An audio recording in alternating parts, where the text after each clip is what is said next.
Oke, Assalamualaikum warahmatullahi wabarakatuh. Waalaikumsalam warahmatullahi wabarakatuh. Waalaikumsalam warahmatullahi wabarakatuh. Malam ini kita di double ya. Minggu kemarin kan saya nggak ngasih tugas, jadi saya double di malam ini ya. Jadi di malam ini kita akan praktek ya. Ya kalau kemarin kan kita belajar teorinya, sekarang kita akan mulai prakteknya. Oke, ini saya screen dulu.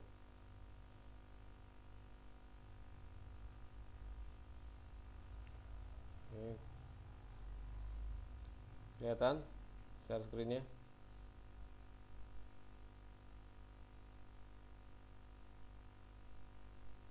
Terlihat, Pak. Ya. Jadi untuk malam ini kita akan praktek yang pertama, kita akan praktek instalasi dari sistem operasi Linux. Ya, walaupun kamu mungkin di Jarkom 1 udah, tapi ini saya ulang lagi untuk lebih detailnya lagi cara instalasinya. Yang kedua kita akan dari kemarin ya yang pertemuan lalu kita bahas tentang virtual mesin. Nah, ini kita bahas sekarang tentang virtual mesin. Nah, virtual mesin ini ada dua ya, ada virtual mesin yang langsung diinstal di server fisik tanpa OS, ya, jadi dia under OS, di bawah OS. Ada virtual mesin yang di dalam OS.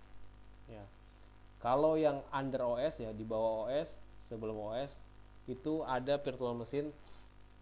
Kita bisa pakai banyak sih sebetulnya. Saya ambil contoh misalnya ada Proxmox atau ada juga VMware vSphere.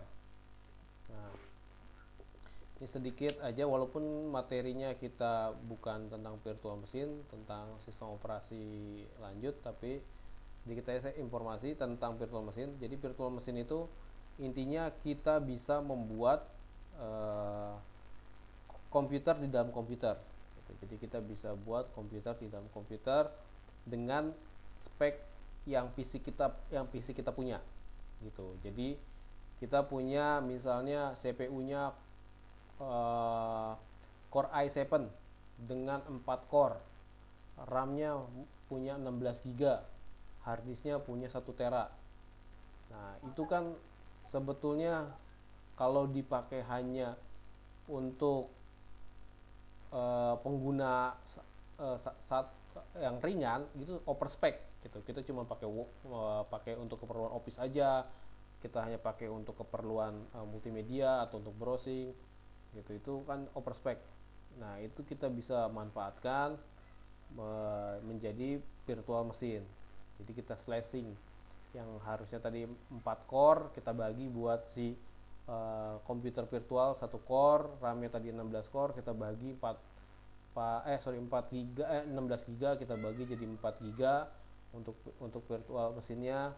Tadi harddisknya ada 1 tera, kita kasih misalnya 50 giga untuk virtual mesinnya. Nah, itu seperti itu. Oke, kita lanjut ke instalasi Linux. Nah, di sini saya juga menggunakan virtual mesin yang di atas OS. Ya, jadi on OS virtual mesinnya. Ini yang gratis atau open source, kita pakai VirtualBox ya. Nah, VirtualBox ini adalah software virtual mesin. Nah, di sini saya udah buat VM. Ini namanya VM ya, atau kalau di VirtualBox namanya host. Ya, VM host. Nah, ini dia nih. Nah, ini kita akan buat lagi virtual mesin yang baru. Nah, di sini ada baru atau new. Nah, ini kita akan buat yang kemarin kan saya suruh kalian download CentOS ya. Ini saya sini buat CentOS 7. Nah, dia Linuxnya dia tipenya OS-nya Linux, ini versinya Red Hat. Jadi CentOS itu turunan dari Red Hat. Oh ya, sedikit ya. Ini di Linux ini sifatnya turunan ya, banyak turunan-turunan gitu. Jadi Linux itu awalnya waktu itu kemarin udah pernah saya bahas ya kalau nggak salah. Ini saya bahas lagi sedikit lah. Linux itu awalnya kernel ya, kernel Linux yang dibuat sama Linus. Nah, disebar sama dia ya untuk dipublish untuk bisa dioprek atau untuk bisa dikembangkan. Nah, dikembangkan oleh komunitas atau oleh perusahaan ya. Nah, sehingga jadilah distro Linux ya, distribution Linux gitu. Jadi kalau mau lihat distribution Linux ini kalian bisa buka di sini. Saya di sini. Di sini ada DistroWatch. Namanya DistroWatch. Nah, di sini kalian bisa lihat Linux apa aja ya yang ada di dunia nih yang udah dibuat. Nah, yang populer. Nah, ini di ranking sama dia. Ya, yang pertama ada MX Linux, nah, yang paling banyak dipakai ini jumlah yang pemakainya. Sampai banyak ini. Sampai 100 besar. Nah, kayak gitu ya. Nah, jadi kalau mau lihat saya mau pakai Linux apa, Pak? Ya cari yang populer, yang paling banyak orang pakai. Gitu. Ya 10 besar lah atau ya 100 besar ini ya berarti banyak orang pakai gitu. Kenapa cari banyak orang pakai distro yang banyak orang pakai? Karena nanti ketika ada error, ada trouble, kamu bisa menanya ke forumnya. Gitu. Berarti ini udah ada komunitasnya. Jadi ketika ada kesulitan kita bisa tanya komunitasnya. Gitu ya. Nah, ini informasi aja tambahan. Oke, balik lagi ke sini. Nah, jadi ini Linux, ini tipenya banyak ya. OS itu banyak, ada Microsoft, Linux, ada Solaris ya, ada BSD, ada IBM, ada macOS. Ya, ini tipe-tipe dari OS. Yang IBM ini namanya iX ya. Nah, ini OS ini sebetulnya satu kernel dulunya ya, si buatannya yang kemarin yang turunan dari BSD ya pertamanya itu. Nah, terus baru dikembangin lagi. Oke, ini yang kita pilih Linux, pilihnya Red Hat ya. Tahu ya, ada arsitektur ya, ada 32 bit sama 64 bit. Nah, ini kalau belum tahu saya kasih tahu. Di sini ada yang 64 bit. 64 bit itu gampangnya gini, kalau kita pakai OS yang 64 bit, RAM kita di atas 4 GB itu kebaca. Nah, tapi kalau kita OS-nya pakai 32 bit, RAM kita di atas 4 GB itu nggak kebaca. Sayang jadinya.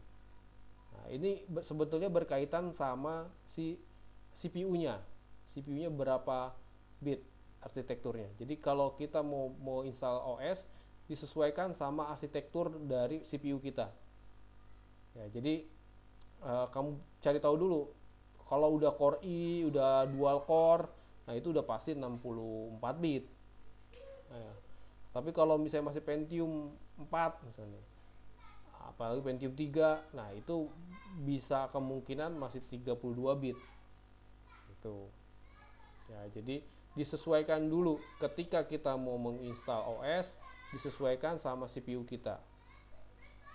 Nah, dan kalau misalnya CPU kita sudah 64 bit, RAM kita juga udah di atas 4 GB, ya sayang kalau kita menggunakan OS yang masih 32 bit.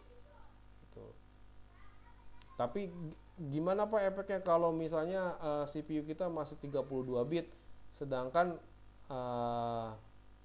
RAM kita juga masih di bawah 4 GB. Kalau kita pakai 64 bit, OS-nya gimana? Itu malah berat. Gitu. Jadi kalau kita mesti pakai Pentium 3 katakanlah, terus RAM kita juga masih 2 GB, terus kita mau install katakan Windows 10 yang 64 bit, ya berat gitu. Jadi cari yang 32 bit karena arsitektur dari CPU-nya pun masih 32 bit ya, jadi gitu ya. Dan gini, yang 64 bit juga ini bisa ngejalanin aplikasi yang 32 bit. Jadi kalau kita lihat di sini, ini kebetulan juga Windows saya udah 64 bit di sini. Nah, ini ada gini. Ada program files yang x86 atau 32 bit, ada program files yang 64 bit. Ya, jadi aplikasi juga ada aplikasi yang 32 bit, ada aplikasi yang 64 bit. Yang kebanyakan ada nih, justru anehnya nih, yang kebanyakan ada itu yang 32 bit dibuatnya. Nah, jadi kalau bisa saya lihat sini di program files yang x86 ini pasti lebih banyak aplikasi yang terinstall. Ini dia nih. Ini semua aplikasi yang berjalan di 32 bit. Gitu. Sedangkan yang 64 bit, lihat di sini. Nah, ini lebih dikit. Tuh, lebih dikit. Ini paling bawaan-bawaan aja nih. Ini. Tuh. Dibandingkan tadi si aplikasi yang 32 bit. Nah, kalau kita pakai OS yang 64 bit, ya kita bisa menjalankan aplikasi yang 32 bit. Nah, kalau kita menginstal OS yang 64 bit, nggak bisa menginstal aplikasi yang 64 bit. Ya, jadi kalau OS-nya 32 bit nggak bisa menginstal aplikasi yang 64 bit.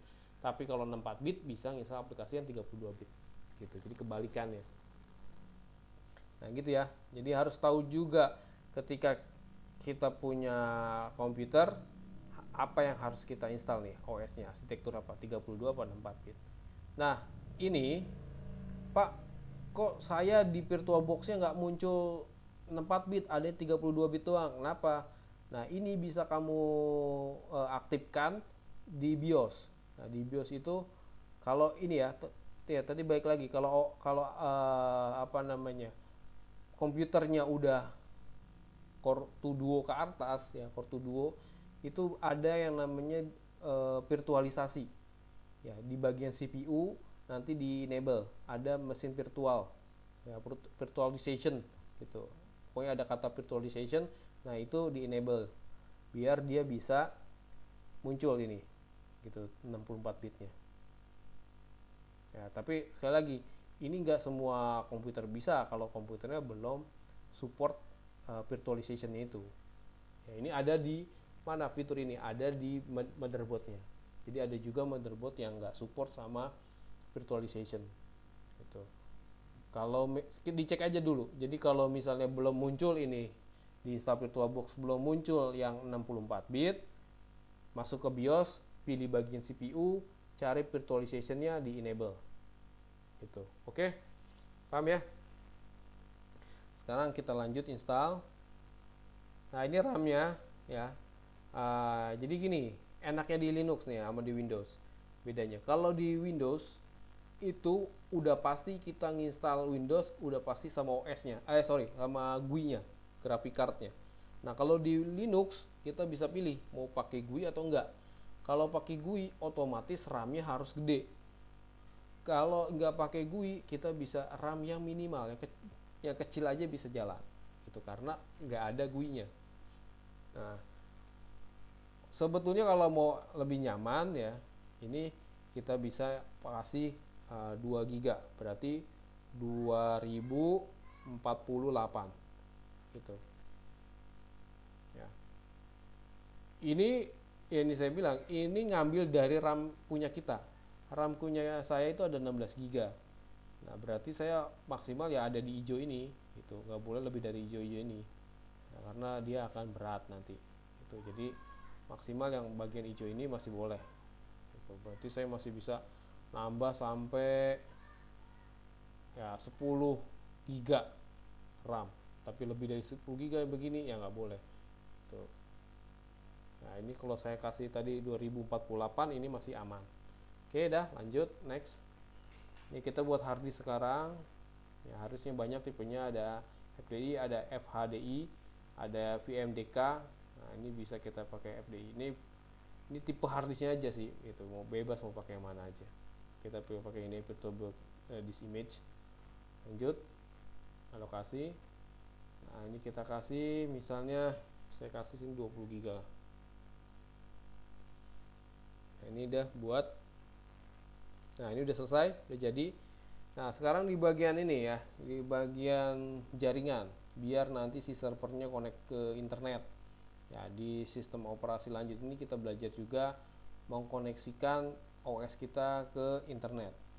Nah, biar nanti nggak berubah-ubah ya, nanti kita IP-nya berubah-ubah, kita di sini jangan settingnya NAT atau jangan settingnya bridge, tapi nanti di sini di bagian jaringan atau di bagian network ini pilihnya host only. Ya, ini kalau bahasa Indonesia hanya host. Ini pastikan di sini ini kabelnya tersambung. Nah, ini ada muncul nih pengaturan yang tidak valid terdeteksi. Nah, ini kemungkinan Ethernet virtualnya disable. Ya, ini kita oke, kita cek Ethernet virtualnya. Wah, ini belum bisa di oke nih. Berarti kita cek di sini, klik kanan Open Network. Di sini Ethernet change. Ini dia. Tuh, masih disable. Ini saya enable. Nah, di sini saya koneksi internet by WiFi. Ini saya akan share ke sini, gitu. Jadi saya akan kasih internet ke sini. Ini klik kanan, properties. Nah, di sini ada sharing. Di sini di allow, ini tinggal pilih mau ngasih internet ke siapa. Saya ngasih internet ke sini, ke VirtualBox ini. Nah, ini oke. Nah, secara otomatis nih di sini ini ada share di sini, otomatis klik kanan properties. Ini otomatis ya. Ini nah ada IP segini 192.168.137.1. Nah, 137.1 ini nanti akan jadi gateway-nya si PM tadi, si CentOS tadi yang kita buat ya, nanti kita install. Nah, jadi nanti IP si CentOS kita bisa 137.23 sampai 137.254. Asal jangan 137.1, karena 137.1 ini jadi gateway-nya si CentOS-nya itu nanti. Ya, jadi kamu enaknya kalau pakai sistem begini, sekarang kamu belajar ke sistem OS selanjutnya di rumah pakai internet dengan network yang begini. Saya di rumah saya networknya ini segmen 1. Nah, mungkin nanti tethering handphone. Nah, dia enggak segmen 1, biasanya 43 segmennya. Nah, kalau pakai mode-nya bridge, nah berarti kamu nanti akan ribet 2 kali kerja. Ya. Si PM yang kamu install itu harus kamu rubah juga gitu. Sekarang udah segmen 1. Berarti si PM-nya juga segmen 1. Nanti tethering handphone segmen 43. Berarti nanti si PM-nya harus diganti juga segmennya, jadi 43 juga. Nah, jadi setiap ada koneksi internet dengan segmen yang berbeda, akhirnya kamu ganti-ganti terus. Nah, kalau ini enggak, jadi internetnya pakai apapun. Nih saya di sini pakai segmen 1, nanti saya tethering misalnya pakai handphone ya 43, tetap si PM-nya pakai 137 gitu segmennya. Gitu. Oke ya. Nah, itu tipsnya saya. Nah, ini udah, kita balik lagi ke sini. Lihat sini bagian jaringan. Nah, ini kita pilih host only, jadi nggak pakai bridge atau nggak pakai NAT, jadi host only. Nah, ini kabel tersambung. Oke, nah selesai. Nah, sekarang kita tinggal masukin ISO-nya. Nah, ini tinggal di sini pilih. Ya, kalau belum menemu kita cari, ya kan? Gimana naruhnya? Nah, saya naruhnya di sini di Word document ISO. Ini saya cari CentOS 6. CentOS 7. Nah, ini bisa pakai yang agak terbaru nih. Saya pakai yang ini, yang 2003. Open. Dah, tinggal jalanin.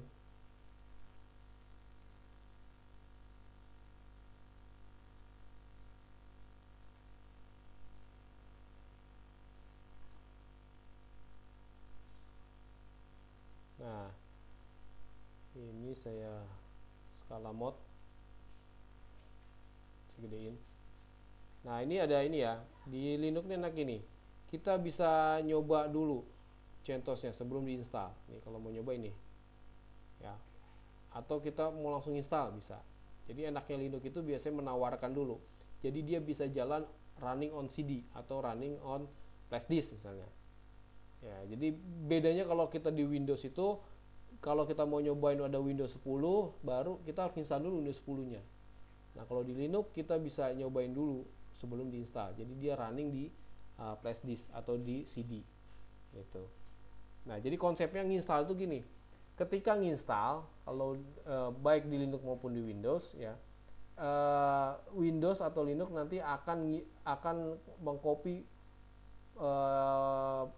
filenya ya, yang misalnya saya install Windows dari CD, berarti nanti CD itu akan mengcopy ke hard disk kita. Jadi nginstal itu ketika sudah di copy ke hard disk baru si sistem Windows itu baru install gitu. Jadi proses instalasi itu ada di hard disk, bukan ada di CD gitu. Jadi makanya ketika kalau kamu perhatiin ketika nginstal kalau menggunakan CD pasti DVD-nya pertama akan bekerja keras tuh, karena dia akan ngopi isi file dia ke hard disk dia, ya ke hard disk. Nanti kalau udah selesai pengopian, nah biasanya si CD itu udah mulai berhenti tuh, jadi udah nggak muter lagi. Yang kerja adalah hard disk. Baru kita lihat nih kalau LED dari hard disknya pasti nyala lebih kenceng gitu. Nah gitu ya. Nah enaknya kalau Linux kita bisa nyoba dulu, kalau misalnya si Windows nggak bisa gitu, karena dia bisa running on CD. Nah ini kita langsung aja install, cepet. Nah sampai sini ada yang mau ditanya dulu nggak?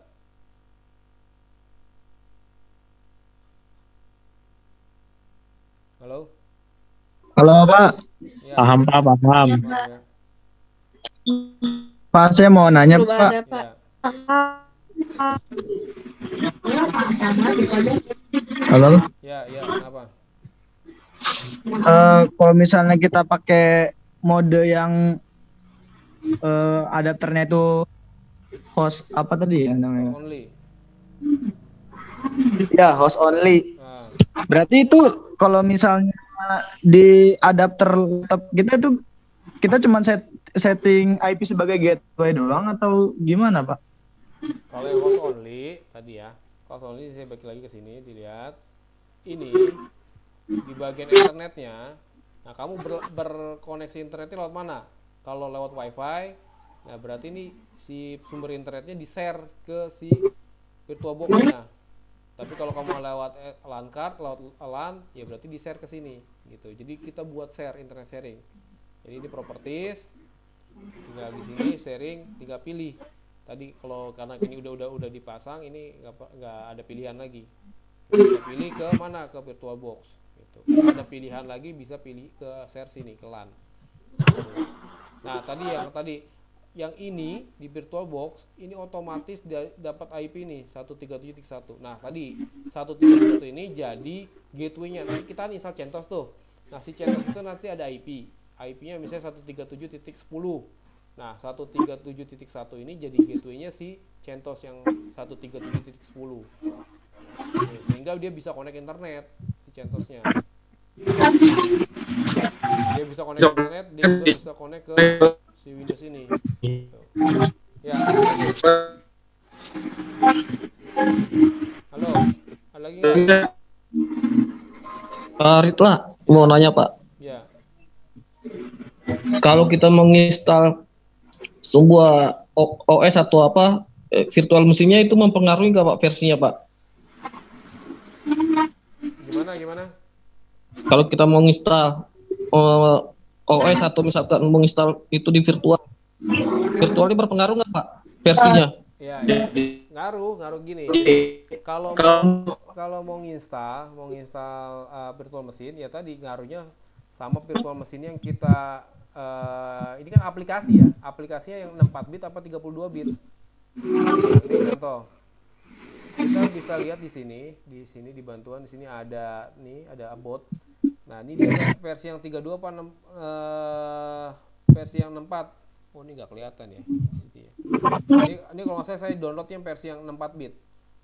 Jadi aplikasi, ini kan ini aplikasi ya. Jadi aplikasi ada yang 32, ada yang 64 bit. Nah, kalau kamu udah OS-nya udah 64 bit, ya download yang virtual mesinnya atau virtual box-nya yang 64 bit. Kalau di sini kita di virtual box,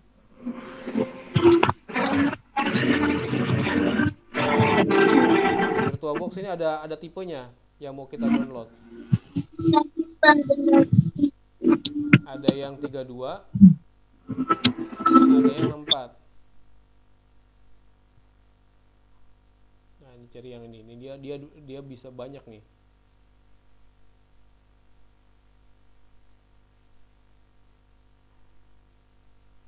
Oh, dia multi nih. Untuk yang sekarang terbaru dia multi. Jadi ini yang kita download bisa 32 bisa 64 ini. Oh, lihat nih, kita baca nih. Nah, ini dia. Ya, please install versi 2 jika membutuhkan support 32. Nah, berarti yang kalau 64 yang versi 6 ini udah pasti yang 64 bit. Kalau mau yang 32 bit, cari yang versi yang 5. Nah, gitu. Nah, kita baca dulu. Gitu. Oke ya, ada lagi mau tanya?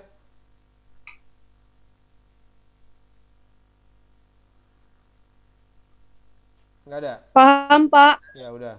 Ini saya lanjut lagi instalasinya. Lihat nih di bagian ini. Nah, di bagian ini lihat, ini kita pilih bahasa yang akan kita pakai. Nah, ini bugnya di VirtualBox. Ini nggak bisa, harusnya nih lihat ada ini ya, ada apa, panah ya, tanda panah. Ini panahnya yang di VirtualBox nggak jalan. Nah, jadi kita keluarin kontrol yang sebelah kanan. Nah, ini di luar, nah ini nggak jalan nih. Nah, biar gimana? Biar kita masuk ke continue, ini pakai tab. Ya, dilihat. Tuh, lihat di sini ada putih-putih.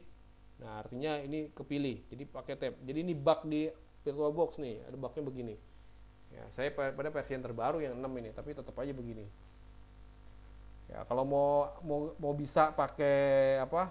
Kursornya si mouse, kamu pakai VMware Workstation. Nah, itu dia bisa. Gitu. Oke, ini lanjut aja. Kita pakai VirtualBox nggak apa-apa, ini continue. Nah, berikutnya sama ya kayak Windows, kita perlu memilih waktunya. Nah, ini saya tap lagi, naik. Nah, kita pilih waktunya. Nah, kita ketik sini aja Asia. Saya tap lagi. Nah, saya ketik sini Jakarta. Nah, udah. Saya balikin, tap ini down, ini udah putih-putih, itu udah kepilih. Nah, terus pilih keyboardnya. Ya, keyboardnya kita karena Indonesia menggunakan keyboard QWERTY, bahasanya juga bahasa Latin ya.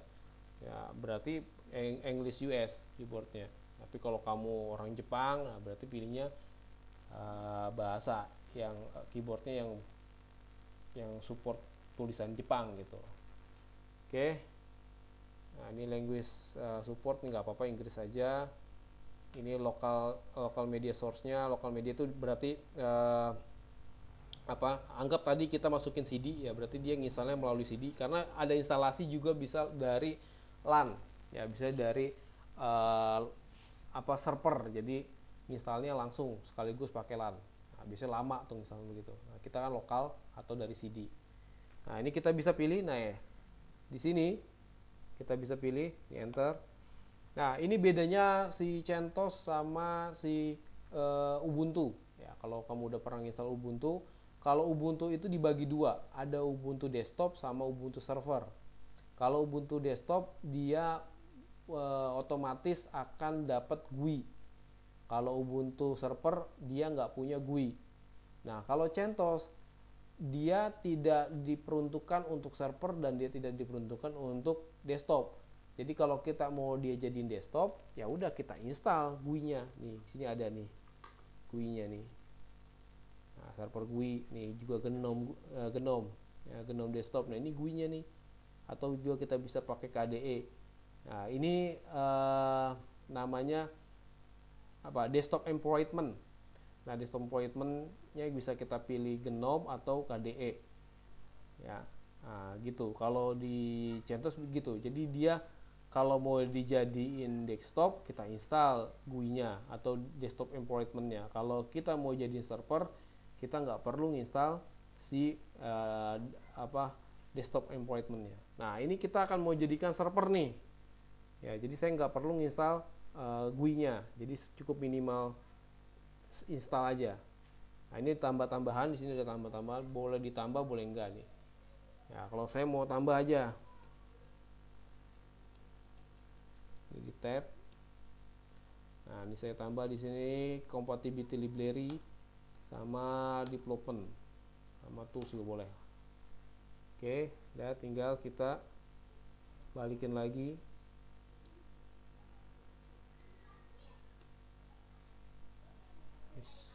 Nah, ini down, udah putih.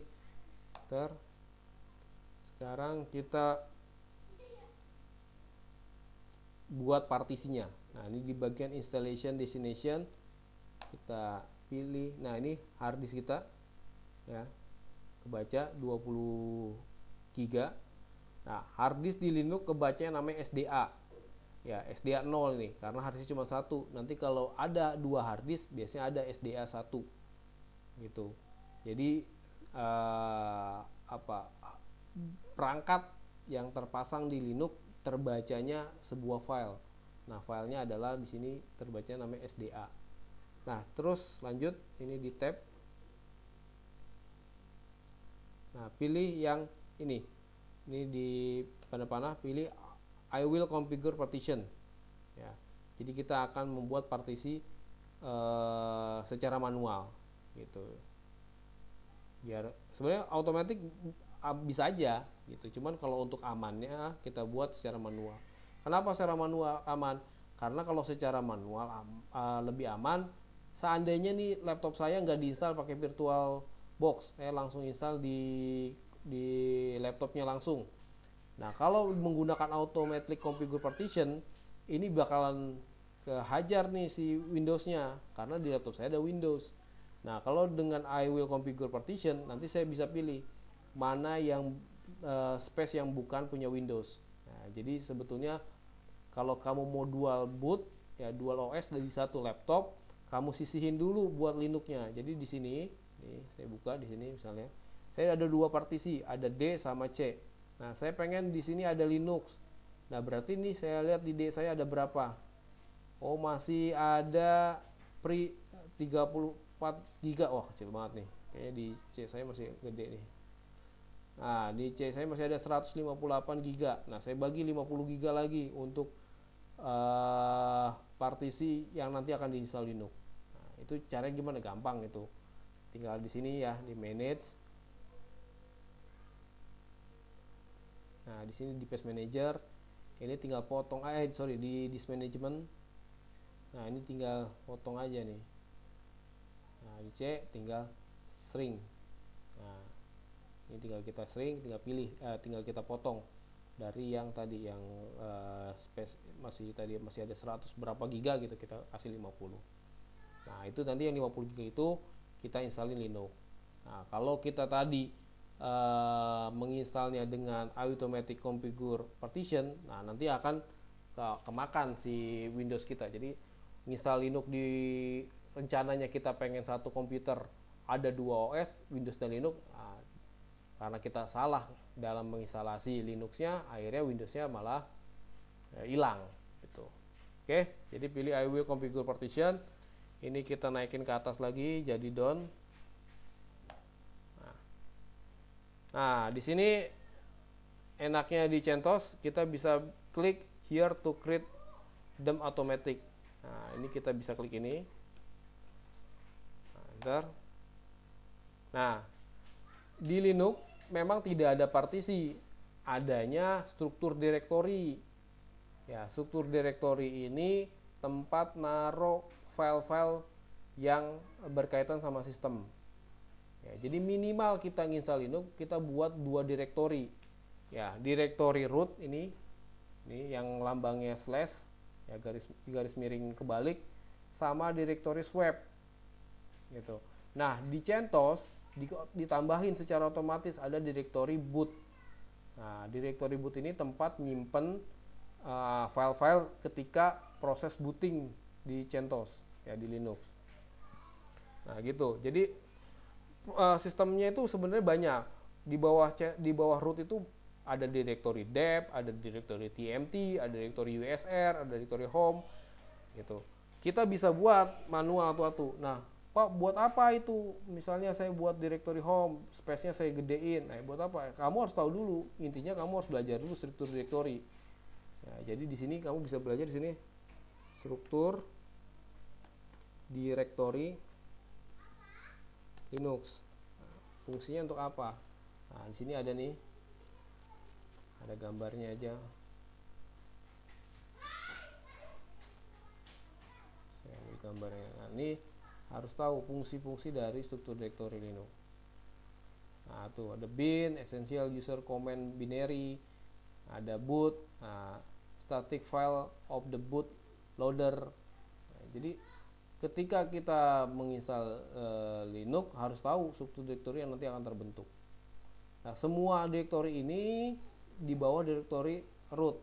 Jadi sebetulnya ketika kita nggak buat directory sendiri boot ini otomatis sudah ada. Cuman di Linux, di CentOS ini udah dibuat otomatis. Biar apa dipisah begini? Biar tidak nyatu dengan root gitu. Jadi dibuat pisah kalau ini. Tapi kalau buat ini doang, slash doang, root doang bisa aja, nggak perlu buat boot gitu. Oke ya. Nah, terus ada lagi swap. Swap ini virtual memory. Ya, virtual memory. RAM tadi yang saya buat ini cuman 2 GB. Ya, RAM 2 GB itu termasuk ukuran kecil. Nah, si CentOS ini merekomendasikan kita dibuat swap memorinya 2 GB juga. Ya, jadi otomatis sekarang ada seolah-olah 4 GB RAM-nya. Padahal kita cuma punya 2 GB. Nah, enaknya di Linux tuh gitu. Jadi ketika nanti kerjaan kita banyak nih, multitaskingnya banyak, sedangkan RAM-nya cuma 2 GB, nah nanti akan sebagian akan dibantu sama si swap memory. Gitu, swap memory akan menyimpan kerjaan kita tadi, ya. Nah, jadi istilahnya nggak ada yang namanya dump physical memory, karena di Windows tuh pernah ngalamin gitu, layar blue screen tiba-tiba muncul dump physical memory karena RAM-nya kurang, sedangkan kerjaan kita terlalu banyak. Nah, di Linux tuh mengantisipasi itu, jadi hard disk kita dikorbankan sedikit untuk dijadiin RAM. Ya cuman nggak sebagus RAM asli, karena beda speed. Kalau hard disk ya speednya kalah dengan speed RAM gitu. Tapi setidaknya bisa membantu kinerja dari RAM yang kita kurang tadi gitu. Oke. Nah, di sini kalau kita lihat di sini, ini mount point-nya namanya root, besarannya 17 GB. Nah, ini tipe device-nya LVM. LVM itu Logical Volume Management. Jadi itu sebetulnya bisa kita gabung. Jadi kalau misalnya nanti kita punya 2 hard disk, sekarang kan tadi hard disknya 20 GB, kita tambahin lagi 20 GB, harusnya kan misah. Berarti kalau di Windows itu ada drive C 20 GB, drive D 20 GB. Nah, dengan LVM Logical Volume Management kita bisa menggabungkan, walaupun 2 hard disk yang berbeda jadi satu hard disk, jadi satu hard disk, jadi 40 GB. Itu padahal cuman satu. Nah, itu teknologi namanya LVM. Ini sama dengan RAID.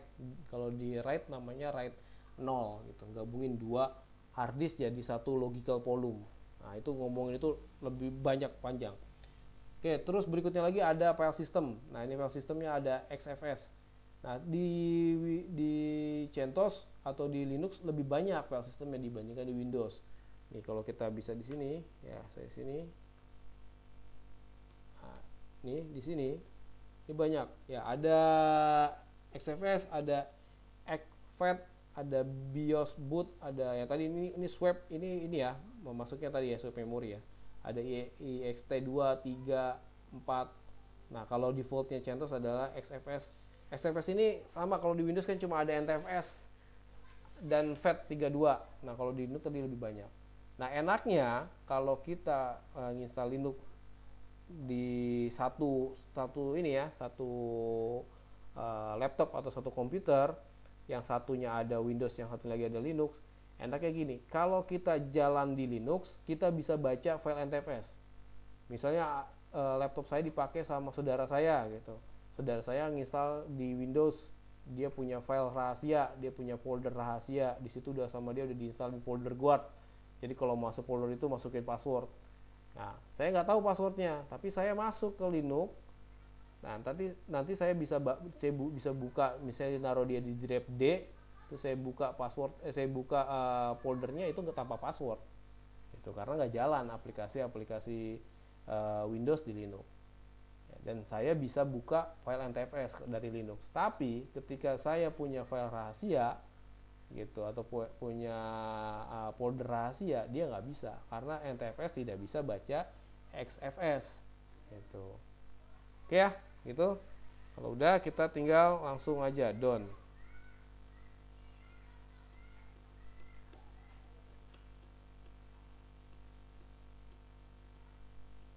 Nah, done. Nanti berikutnya PR-nya kamu harus tahu struktur direktori yang ada di Linux, fungsinya buat apa aja. Ini kan baru buat kita dua ya, boot sama root.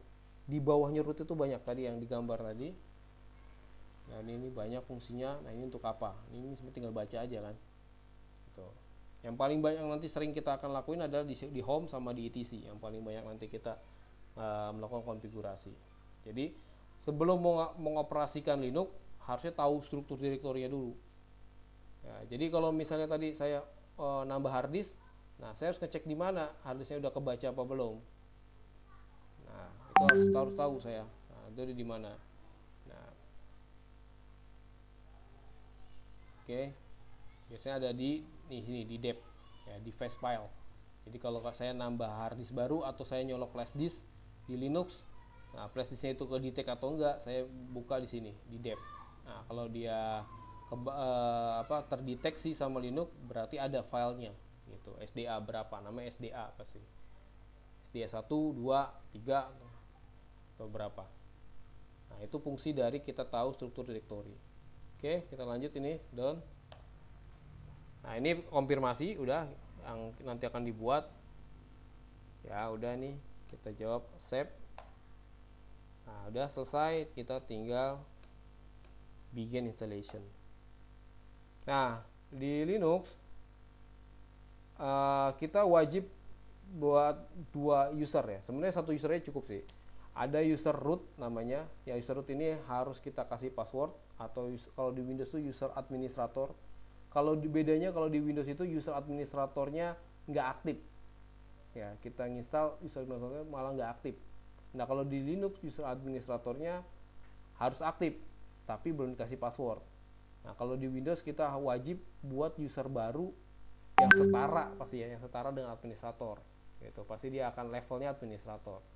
Nah kalau di Linux root pasti lebih tinggi dari administrator daripada user biasa. Gitu. Kalau di Windows kita buat user itu udah setara si user administratornya ya. User tertinggi itu administrator, kalau di Linux itu root. Nah kalau di Linux user biasa itu nggak setara sama root gitu. Nah sekarang kita isi dulu passwordnya. Nah saya kasih password yang susah. Nah itu dia ada levelnya strong berarti. Nah, di sini saya buatin user saya aja namanya.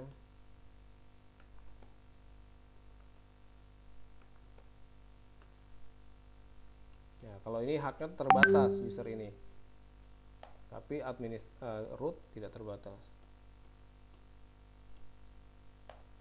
Nah, oke, dah. Tinggal kita tunggu dia selesai. Oke, ada lagi mau ditanyakan?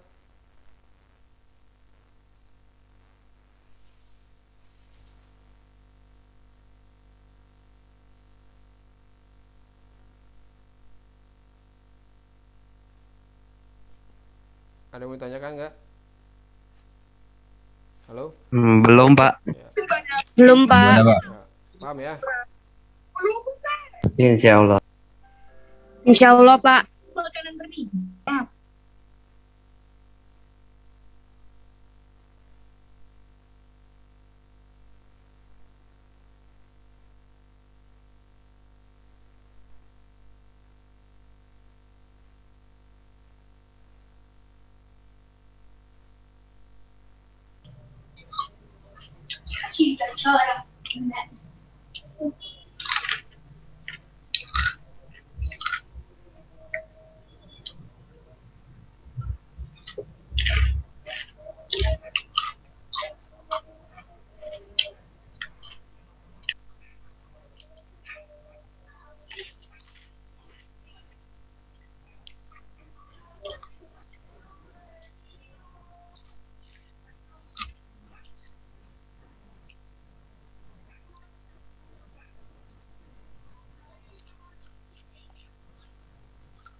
kita tunggu sampai dia selesai ya.